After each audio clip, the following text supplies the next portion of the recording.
Well, thanks for watching this 18-minute introduction video. And don't worry, the key facts are in the first couple of minutes, and then I'll expand upon that for the remainder of the video. You'll see how BGM can help you to increase the likelihood your business will become one of the future success stories in your market.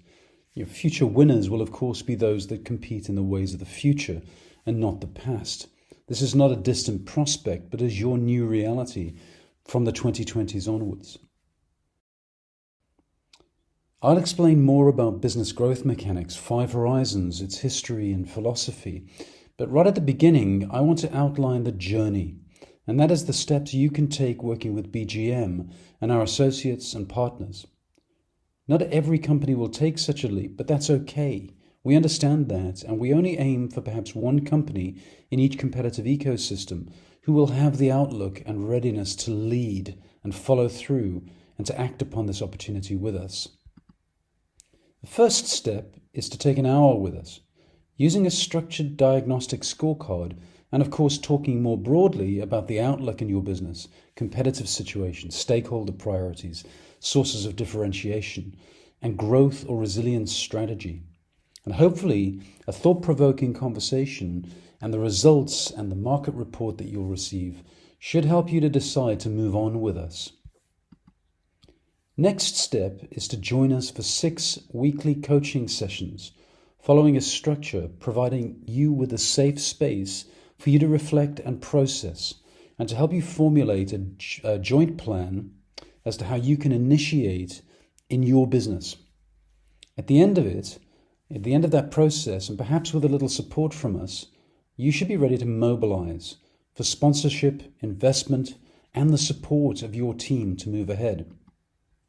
Now that would involve short sprints of workshops and research that would clear the pathway for you to build company value, differentiating and leading, driving changed practices throughout your business and the whole ecosystem surrounding you, digitalizing where necessary to strengthen and increase the value of your business. Now, all of these activities are shaped to minimize cost and complexity and make sure every decision improves company business valuation strategically from day one, with systemic desirability, differentiation, and defining factors, while at the same time aligning everything that you do, everything that you consume or produce, with things that people care about deeply at a human level and institutionally. This stakeholder-aligned, very selective and purposeful investment in resilience building, operational transformation, ethics and sustainability activity will place you ahead of competitors and build company-level valuation growth. This is me, and my name is Steve Sanders. I live in Bristol now after several years in London, and despite the accent, I was actually born in Liverpool. This funny accent might remind you of South Africa, and yes, I lived and worked there for a lot of my career. I've worked and lived in over 20 countries in my life.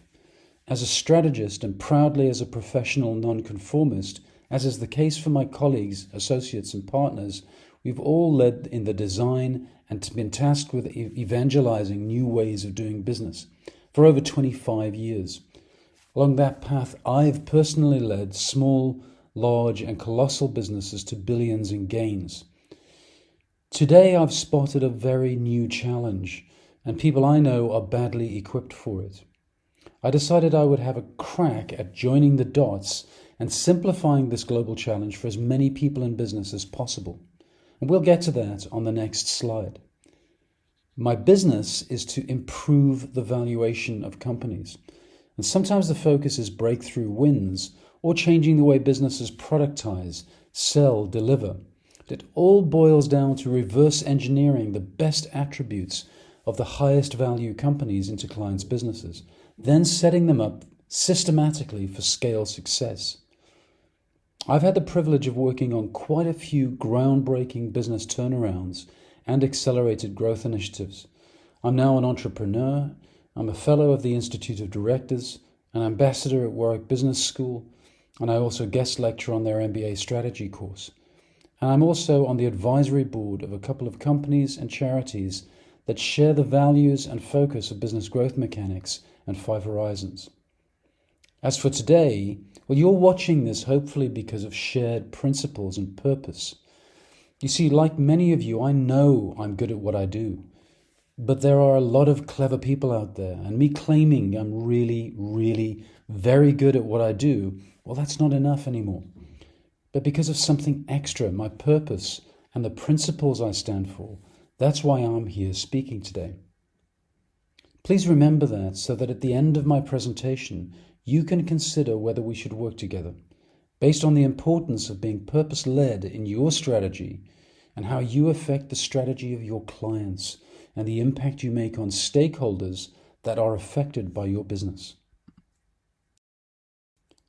Well, growth has always been the main purpose, thus Business Growth Mechanics. It made companies investable, and that success attracted employees, customers, and that can't be perpetual though. In a market that's likely to shrink, not all competitors will survive, never mind grow. Success has always demanded something special. It's what is that special thing now? That's the answer that needs to be understood, and that is different in each market. As our global society matures, the survivors are those helping to build resilience into their own ecosystem and into society, who demonstrate ethics and ability to sustain. And for the best of us, the reward is continuing relevance, let's say survival. Maybe growth and success will come to those who are judged to be on the right side of history. In business then, as in life, this is now our reality. The businesses you serve, invest in or lead, they must make a deliberate shift. And that is to move away from dwelling on what you do, your product, to revisit how you make profit, and towards pursuit of the worthiest reasons why people should care. It is the purpose of your business and how it is matched to the most urgent desires of ever more dispersed and diverse stakeholders that will dictate your success. Remain profit first and last focused, product led and stakeholder blind, and the opposite will occur. Those least prepared for the new demands for resilience building, sustainability and ethics, they may perish in the mass business extinction events predicted for the 2020s. Those that will survive will be Five Horizons ready, making the pledge and taking deliberate steps to evidence they have a solid grasp of how the whole ecosystem operates, and that they never knowingly do harm and always seek positive impact throughout the business ecosystem. BGM and Five Horizons models, successfully used since 1999 in pursuit of growth nirvana, have been repurposed to equip market leaders of the future. The task is to succeed in the ways their markets are moving, not in the ways of the past. And this incorporates many aspects of strategy choices that are poorly addressed when companies assume their environments won't change. In the middle of 2021, I started writing a book. In doing this, I was thinking about people I work with, people I care about, that they wrestle with similar challenges. They need to grow the value of their companies, and they want to make a difference in the world. In other words, I'm good at what I do, but I need to differentiate, otherwise I can't grow the company, truly differentiate. And I can't increase its value to investors without that. But I also want to make a positive impact. And I can't convince shareholders that it's urgent enough. And so stakeholders will always come in second, a very distant second place compared to profit. Now, when I started looking at this, I realized that all competitors seem obsessed with the same things, trying to beat each other on feature-based advantages, all while the market of employees and customers are caring less about those feature-based advantages. And the smart ones talk more about customers creating value or impact. It's now inevitable we're at a moment when positive impact or absence of negative impact will become a necessity for business survival and fundamental for increasing market share profitably. The bottom line is to build company level value, designing valuation growth into the fabric of companies, which is our business. Yet we now realize that this is absolutely only made possible by the second imperative, and that is to align everything we consume or produce with things people care about most deeply at a human and institutional level. These two imperatives will be kept in sharp focus throughout. Well, Five Horizons was formed in 1999, a framework for organizations to plan for long-term opportunities and challenges.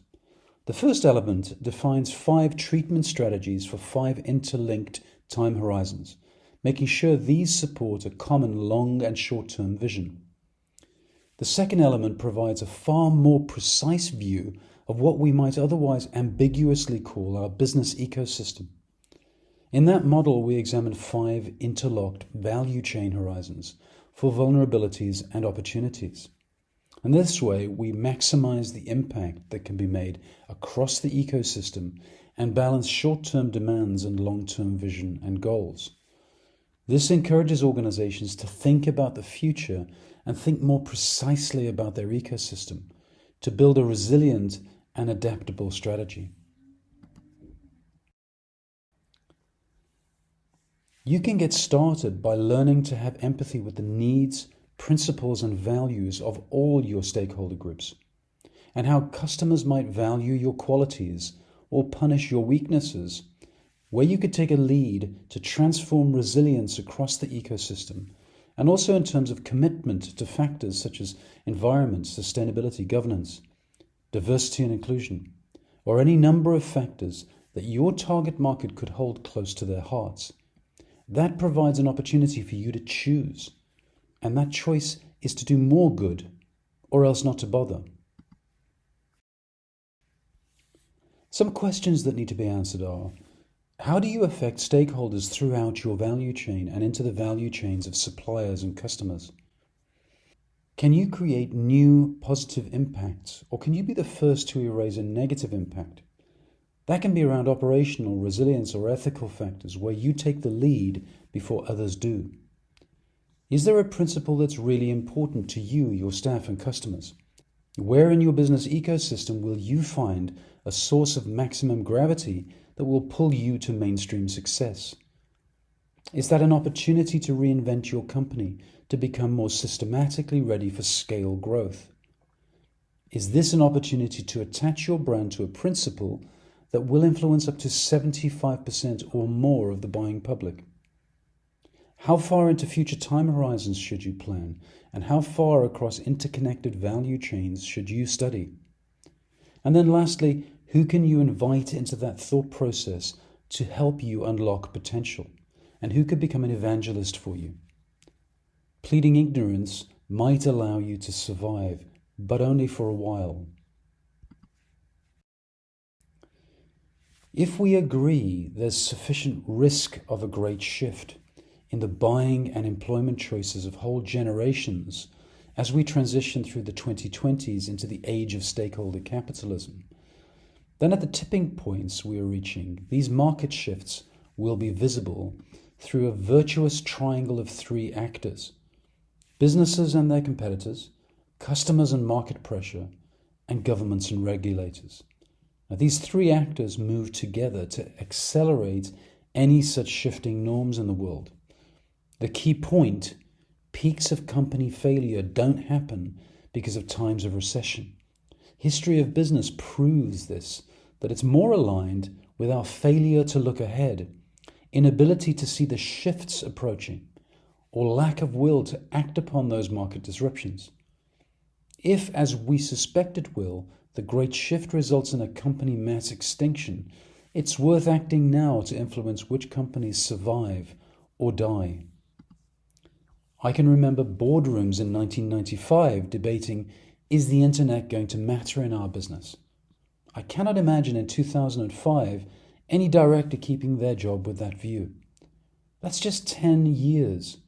Those who planned in 1995 won the market. This picture is not just about sustainability strategy. This is about all new ideas. Get used to it. In this case, the shift is happening now, So how will you treat it? At which level of this continuum? Yes, this is just another strategic analysis factor, yet it's one that needs a lot of creativity and vision. And structure, of course. Shareholders will need to be sold on the idea that investing in doing the right thing will lead to more profits down the line. In reality, it is a requirement to ensure survival, not just increased profits. Company valuation. Making your company more attractive for investors or acquirers. Why is one company more valuable than another? Do you know why? Well, most people don't know. If your vision is to spend 5 years building a company, or if you work for someone and ask them to spend money on your idea, it makes sense to maximize the company's intrinsic value, either to sell it for a greater multiple or to get investment and give away less of your shares. Our model reverse engineers the qualities of the most valuable companies into your company, its culture, process, structure, technology, and all aspects that can potentially double or even triple the owner's ROI. Company value is improved this way. Now, the reality is your future competitiveness will be directly affected by how you deal with shareholder interests. This affects securing and keeping the best employees, customers, and suppliers. It will avoid regulatory penalties that will start flowing soon enough just to impose better corporate practices. Investors know this. That is why they are measuring investments based on environmental, social, and governance measures and long-term value impact of companies. We focus on overcoming the simple reality: those with stated stakeholder-aware purpose will succeed better, and those without a plan for ecosystem resilience, those devoid of purpose other than profit, will succeed less.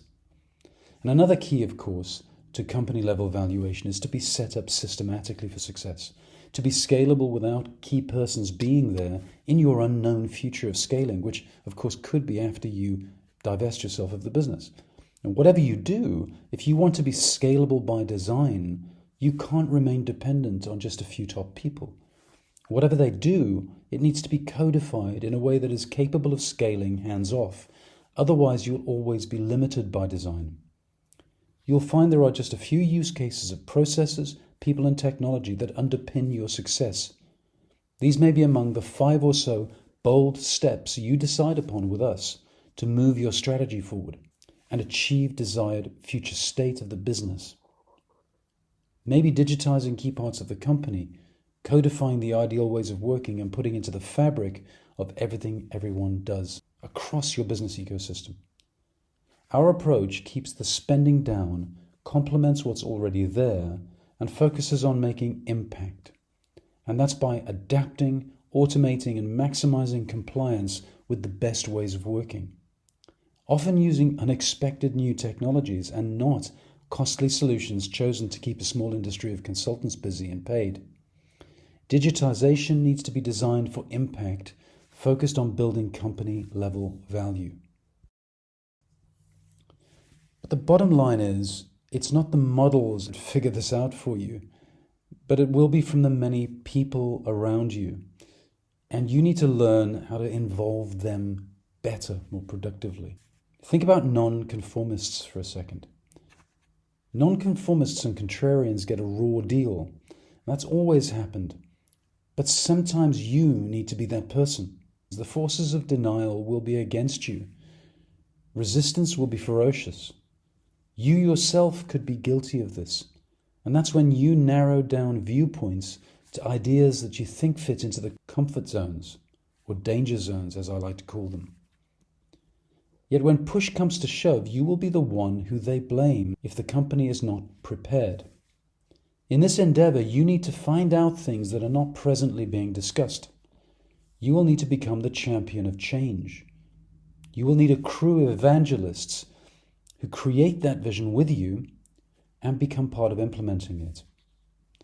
Our approach avoids suppressing that contrarianism and nonconformism. We encourage it, but within a framework of debate and analysis that is helpful. And therein lies the future. For you to succeed, you will need all of these insights and more. your people, and the people of your suppliers and customer markets across all the 5 horizons are the primary instrument you have available to succeed in this. It makes sense to become more inclusive and to more effectively tap into the unforeseeable insights they have and capabilities that you might uncover there, to create a perpetual strategy mobilizing asset among these people. Now, this research that you see here was to identify theory versus reality. The top 6 reflect where executives believe purpose equates to performance. The bottom 5 show that in reality, most companies are nowhere near ready. The opportunity is clear. Purpose makes companies more successful in new product concepts, internal transformations, employee satisfaction, and customer loyalty. Most executives admit that purpose is lacking. Strategy and organization is misaligned. And people and executives lack a shared vision of purpose. We are moving into a time where younger generations feel motivated and empowered, so their demand dictates supply. The tipping point is nearing when companies that fail to do good will fail to retain the best employees and the best customers, and ultimately might fail to survive. Ultimately, I believe this is a choice for you to decide to do better, to embrace that stakeholders, diverse and dispersed far and wide, are now more than ever key to your success, and to recognize that they care about things that you might have ignored, or else you can choose not to. Whether you see this as a threat or an opportunity, or just a mild annoyance on the sidelines, it boils down to how you react to this. You can choose to act now, or you can wait and see. In my experience, being indecisive doesn't turn out well very often. I sincerely hope that you make the right choices.